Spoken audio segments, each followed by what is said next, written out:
David Robert Grimes is a University of Oxford researcher and a keen musician.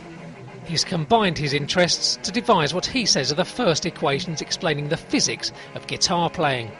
His models describe how the pitch of notes is changed using techniques like vibrato, whammy bars and in particular string bending. This is a technique where you manipulate the string and move it perpendicular to the fretboard. So I'll give you an example now. So here's just a note, and then we're going to bend it up. Grimes took an old guitar of his to an engineering lab at Dublin City University.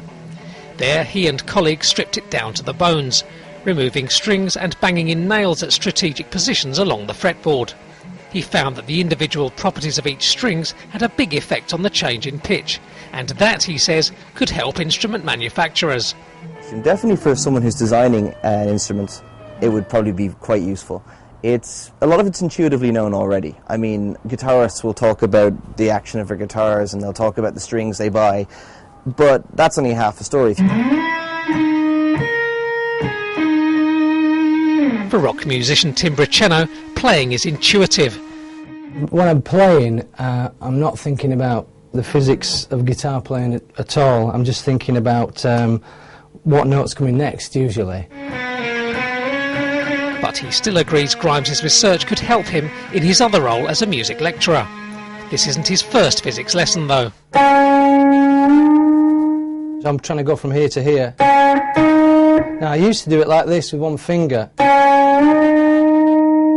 which is actually quite hard, because basically you're trying to bend the string up to that note with one lever, which is that finger. I found out from watching older guitar players that when they bend, they use three fingers, so you've effectively got three levers. So the physics of that is you've got more, I guess, fulcrum behind that to push that up. I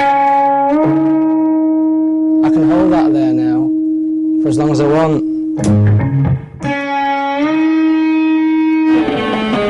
Grimes reckons the guitar is useful for physics students to examine because string vibrations can be easily seen, heard and measured. In fact, he says, studying it could be music to their ears.